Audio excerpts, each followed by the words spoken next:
Hello everyone, তো কেমন আছো সবাই? আশা করি সবাই ভালো আছো, আমরাও খুব ভালো আছি। তো টক্সিক নীলাদ্রি চ্যানেল থেকে আপনাদের সবাইকে জানাই অনেক অনেক শুভেচ্ছা। তো অনেক দিন পর বন্ধুরা আমি এই ভিডিওটা আমার গ্যালারিতে খুঁজে পেলাম। তো এটা ছিল হোলির ভিডিও, তো আমি এটা আপলোড করতে ভুলে গেছিলাম। তো আমি আজকে তার জন্য এটাকে ভয়েস দিলাম। তো হোলির দিন আমার ছেলে মানে টক্সিক নীলাদ্রি, জান্না নীলাদ্রি, ওর ভাই, ওর পাপা, ওরা মিলে খুব আনন্দ করেছিল। ইভেন আমরাও আনন্দ করেছিলাম। বাচ্চাদের আনন্দ বলে কথা, খুব মানে ওরা এত এনজয় করেছিল হোলিটা, কি আর বলবো। দুদিন ব্যাপী যে ওই হোলিটা, দুদিনই ওরা একদম রং দিয়ে রাস্তায় একদম যে যাচ্ছিল তাকে একদম মানে রং দিয়ে মানে চেনাই যাচ্ছে না। দেখুন তো এই পাখিটাকে চেনেন কিনা। তো দেখুন ওদের নিজের এটা ওদের কাকু হয়, ছোট কাকু। তো এনাকে তো আরো মানে ওকে তো আরো ওকে দেখাই যাচ্ছিল না, চেনাই যাচ্ছিল না যে ওকে। আর এদিকে তো রাস্তা আশেপাশে লোক তো আরো আছেই, যাদেরকে ওরা চেনে না তাদেরকেও ওরা রং দিয়ে দিচ্ছে। তো হোলির দিন জানি তো সবার বাড়িতে ভালো মন্দ খাওয়া দাওয়া হয়, এদিকে নাচ গান হই হুল্লোড়। ওর পাপাও খুব খুশি ছিল, কারণ ওর পাপারও অফিস বন্ধ ছিল, দাদু ব্যাংক বন্ধ ছিল, সবারই। তো দেখুন তো কি কাণ্ড কারখানা, মানে হোলি বলতে গেলে মানে সবারই একটা আনন্দের উৎসব। সবাই হোলিটাকে খুব ভালোভাবে এনজয় করে, সেটা হিন্দু হোক, মুসলিম হোক বা খ্রিস্টান, সবাই হোলিটাকে খুব এনজয় করে। আমাদের এখানে জানি না আপনাদের এখানে কীভাবে কেউ এনজয় করে। তো আমাদের বাচ্চারা তো মানে হোলি বলতেই পাগল। সকালে ঠাকুরের পায়ে আবির দেওয়া থেকে শুরু করে বিকেল পর্যন্ত এরা খুব মানে ব্যস্ত ছিল রং খেলায়।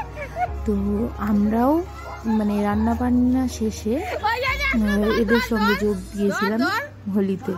তো খুনি রং, আবির তো ছিলই, খুনি রং, এদিকে পিচকারি, জল রং, মানে কি বলবো, সব দিক থেকে এরা এনজয় করেছিল। পাড়ার কেউ বাকি ছিল না যাদেরকে ওরা রং দেয়নি। ওর পাপাও ওদের সঙ্গে খুবই হোলি খেলতে ব্যস্ত ছিল। সারাদিন ওরা খুব ভালোভাবে এনজয় করেছে।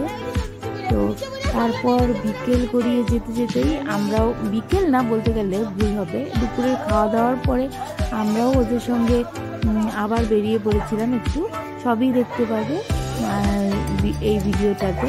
তো দেখো ওরা কীভাবে রং দিচ্ছে। ওদের একটা জেঠু হয় এমনি, সেই জেঠুকে ধরে এই দেখো পেট থেকে শুরু করে মুখ তো দেখাই যায় না, কে এটা বোঝাই যায় না।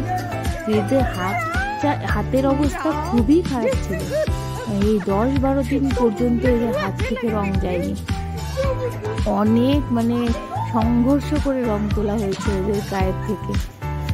পাড়া প্রতিবেশী সব ছেলেরাও ছিল, অন্য অন্য বাচ্চারাও ছিল। এরা তো আরো বালতি নিয়ে ঘুরছিল, রং নিয়ে, বালতি নিয়ে। তো এরাও, এদের সঙ্গেও এরা খুব ভালোভাবে এনজয় করেছিল। পরে তো লাস্টে এই যে বালতি দিয়ে ওরা জল দিয়ে দিচ্ছিল সবার গায়ে। তো সবাই খুব ভালোভাবেই হোলিটা আমাদের এখানে এনজয় করে। শুধুমাত্র বাঙালি যে তাই না, খ্রিস্টান, মুসলিম সবাই হোলিটাকে খুব ভালোভাবে এনজয় করে। তো আমাদের দোকানও সেদিন হাফ বেলায় খোলা ছিল, তারপর বন্ধ হয়েছিল, কিন্তু ভেতর থেকে দোকান থেকে খরচ দেওয়া হয়েছিল। সে একটু পরে মানে আমরা কথা বলতে বলতে দেখি আমার যাকে পেছন থেকে আমার বড় রং দিয়ে করে দিয়েছিল। তারপর আমার ছেলে, এই তো মানে এদের খেলা শুরু হয়ে গেল। ভাবলাম মানে আরেকটু পরে বের হই, তো আমাদের পরে বাধ্য হতে হলো এদের সঙ্গে বের হতে রং খেলাতে। তো এই দেখো বন্ধুরা, এদের রং দেখো, সবাইকে দেখো। লাস্টে দেখো আমার যা আমাকে এই যে পেছন থেকে এসে ভূত করে দিয়েছে। তারপরে আর কি আমিও দিলাম, কিন্তু আমি কাউকে রং দিইনি, আমি কাউকেই রং দিইনি। ওর পাপার একটু পায়ে দিয়ে প্রণাম করেছি। দেখো শেষে ওর অবস্থাটা দেখো, ওর পাপার অবস্থাটা। তো আমার বর দেখো রং খেলাতে এতই ব্যস্ত, কোথায় শুয়ে আছে, কী করছে না করছে, মানে এদেরকে দেখলে বোঝাই যায় না। তারপর দেখো এই শর্টসটা, মানে এটা আমি শর্টসে করেছিলাম, পরে তোমাদের দেখাবোর জন্য এটা এই ভিডিওতে আপলোড করেছি। ইনি একজন আমাদের পাড়ারই একজন বাসিন্দা। তো এই দিদির মানে বরটা, মানে আমাদের জামাইবাবুর হয়, ইনি এই মানে হোলির দিন করে ইনি মানে মোট কথা ইনি সাজতে ভালোবাসে, যে কোনো মানে শিব বলো হনুমান বলো এটা ওটা মানে খুব ভালোবাসে। তো এনাকে নিয়ে এরা যে ফুল এনজয় করেছে। তো দেখো একে তো চেনাই যাচ্ছে না, নীলাদ্রিতে কী অবস্থা, রাত থেকে শুরু করে মুখ একদম শেষ, পুরো বাড়ি আমাদের মানে বাড়ির সামনটা বোঝা যাচ্ছিল না, মানে এত রং খেলা হয়েছিল, প্যাকেটে প্যাকেট। লাস্টে তো এখানে বক্সটা বাইরে বের করে নিয়ে ওরা, হোম থিয়েটার বের করে নিয়ে ওরা নাচানাচি শুরু করলো সবাই মিলে। তারপর তো ওই শীতটাকে নিয়েও শুরু হলো কিছুটা নাচানাচি আনন্দ।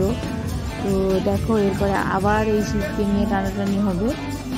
দেখো এই তো সবার পিছনেই ঘুরছিল যে সবাইকে কীভাবে রং দেওয়া যায়। আর এই দেখো শীতের ডান্স, এখন এই শীতটা আমাদের, তারপরে তো এই বাচ্চাগুলোকে ভিজিয়ে দিয়েছিল রং দিয়ে, বললাম না হোম থিয়েটারের গান দিয়ে, শীতের গান দিয়ে সবাই মিলে খুব এনজয় করছিল, একদম সবাই মিলে তালে তালে শীতের সঙ্গে।